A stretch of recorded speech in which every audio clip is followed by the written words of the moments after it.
Hi, it's me again with Corel Draw Tips and Tricks, and I wasn't going to do this, and I started thinking while that other video was loading, some things that seem so simple, some people might not get the concept how you could make this shape like I did and like that of that item.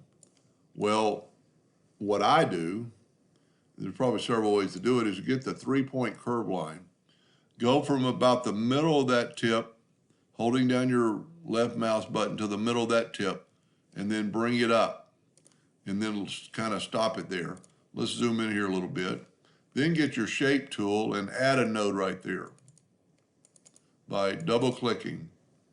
And then you can move your handles to kind of conform to that shape. That node up top is going to help you. It's almost hard to see. It's hard for me to see. I don't know if you can see it or not.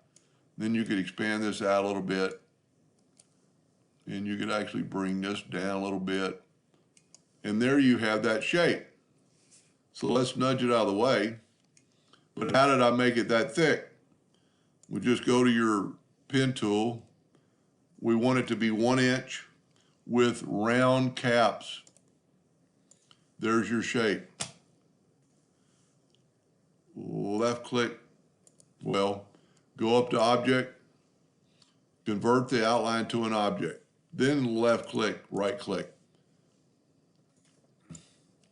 And there you have it. Now, I could have saved that original line. It's a little bit rough on top where the node was, but you could take the smoothing tool and very easily kind of smooth that out a little bit, get rid of some of those nodes. And like I said,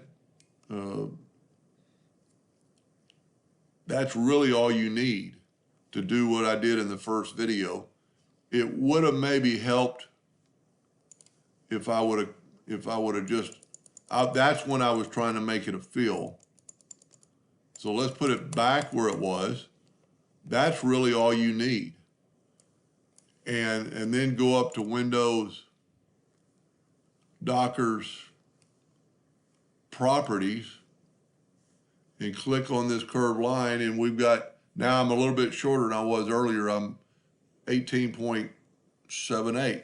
So then you would make your item that you drew, and all that is the exact same 1 inch apart line. I made a 1 inch line and then turn it into an object. And then you can just fill that in with your Smart Fill tool, the brown color. And then some of you might ask, well, how did I get those colors? Well, I made 2 boxes,